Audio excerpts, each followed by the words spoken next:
Okay, so in typical Bad Luck Garage fashion, we got all our nuts tacked on to the air box here, and I don't know if the metal expanded or what's going on, but most of the bolts I'm not able to back out. This one and this one came out just easily like they should. All of the rest of these suckers are stuck. Matter of fact, I actually stripped this one out inside, so I'm gonna have to figure out what to do about this, but we got to get these out of here. Obviously, I'm thinking maybe I should have drilled the hole a little bigger, because I'm thinking what happened is maybe when the metal heated up, it expanded and it's blocking part of the hole. So luckily this stainless should be, I think the stainless should be harder than the galvanized. I don't know.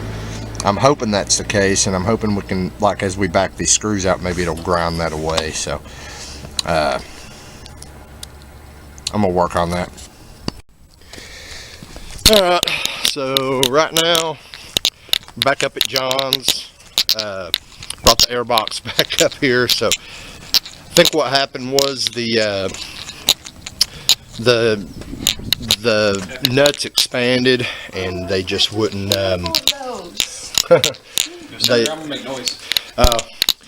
Well, he's cutting the nuts off right now, so we're gonna have to try again. The nuts just expanded when we tacked them on there, and they grabbed a hold of the screws. So we're gonna cut them off and try a different way of welding those on there. So hopefully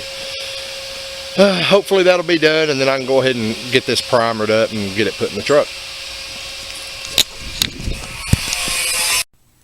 Okay, so we're just having a nightmare of a time with these things. So what's happening is when we're tacking these nuts on, they're expanding. It's messing the threads up on them. Most of them are functional now.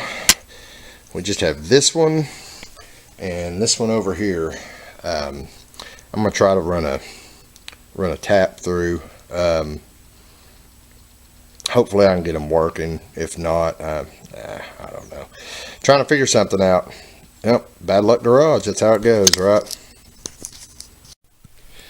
Okay, so I don't know what else to do. I've still got those two nuts. I can't get the bolts to go in them.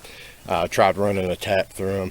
Anyway, I'm running out of daylight, and I really want to get this thing primered up. So I went ahead and sanded it down with some 320 grit, wiped it all down with alcohol, and I've got it hanging outside here in basketball goals. So I'm gonna go ahead and get this thing primered up, and we'll just worry about the two nuts later, I guess. All right, we've got her all primered up here. As much as I love olive drab green, this is the self-etching primer, by the way. That's why it's this color. All the self-etching primer that I've seen is olive drab green. Anyway, like I said, eventually this is going to be coated with bed liner, but for right now I have got some of this Rust-Oleum satin that I had laying around from this is actually what I had used to paint my my leaf springs. So I'm going to go ahead and give it a couple coats of this, and then we're going to hang it in here to dry. Honestly, I was hoping to get a lot more done today, but we had quite a few setbacks, as is the theme. with Bad Luck Garage, we had plenty of bad luck. So this is probably all I'm going to get done today. I know this is going to be a fairly short video, but that's it for today. Maybe tomorrow I'll work on it some more, but I've still got the fuel rails to do, my other, for my update series. So you know, we'll just see. If I don't get it done, get the airbox done this weekend, then, you know, I'll do some more throughout the week, and we'll get it all clipped together. So for now, that's it, guys. All right, guys, the last little clip. I had just enough of that Rust-Oleum satin black to get 2 coats on this.